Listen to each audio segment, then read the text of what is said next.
Black is King, tel est le nom du nouvel opus que nous a jeté Tati Beyoncé comme un pavé dans la mare. Cet album visuel qui ne laisse personne indifférent a vu la participation d'une foule de créatifs. Parmi eux se trouve un entrepreneur pas tout à fait comme les autres. Top générique.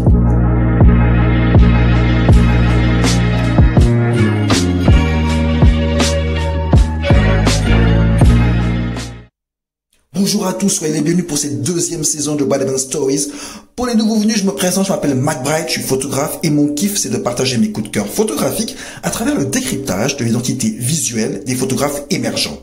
Cette pastille culturelle a lieu tous les dimanches à 19h et je vous invite d'ores et déjà à vous abonner pour ne pas louper le prochain épisode.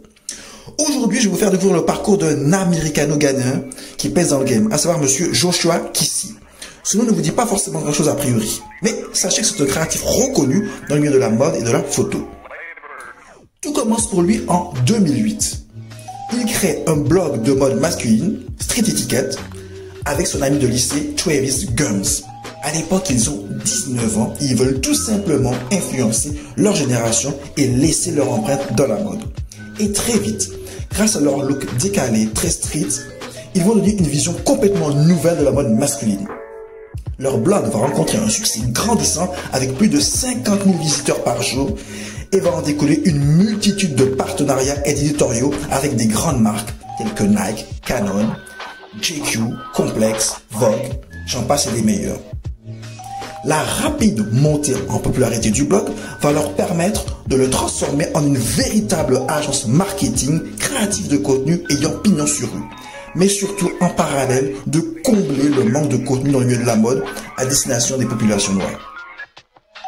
Ceci dit, malgré le succès de Street Etiquette et son statut de photographe reconnu, Joshua Kissi va s'éloigner du monde de la mode et s'investir différemment. En 2017, il remarque qu'il y a un manque de diversité sur les images en ligne et il décide de créer, avec Karine Opoinko, la première banque d'images de personnes non blanches.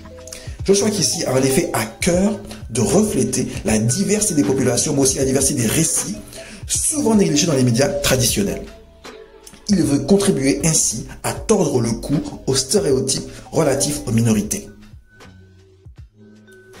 Par la suite, il va aussi contribuer au Black History Month en créant, en partenariat avec Nike, la campagne Until We All Win. Il va travailler pour ce faire aux côtés du directeur de design de Nike, à savoir Anthony Coleman. Et il va se faire un plaisir, un devoir même, d'être devant et derrière la caméra en mettant en valeur des personnes de couleur. Ainsi, des personnes de couleur vont être impliquées dans chaque composant de cette campagne.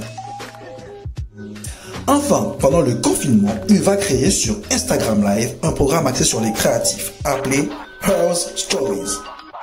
C'est un programme durant lequel les artistes créatifs vont raconter pendant 1 heure en profondeur leur processus créatif, mais aussi leur parcours dans l'industrie. Ce programme va lui permettre de mettre en avant, de mettre en valeur des personnalités, des artistes pas souvent connus mais extrêmement talentueux. Toujours est-il que le point commun de toute cette activité initiée par Joshua Kissi, c'est le storytelling. C'est vraiment son point fort et c'est là qu'il excelle. Son objectif est clair, il veut changer la narration sur les afro-descendants. Voilà les amis, j'espère que vous avez apprécié d'en savoir plus sur Joshua Kissi et je vous donne rendez-vous dimanche, même heure, même chaîne. Ciao ciao.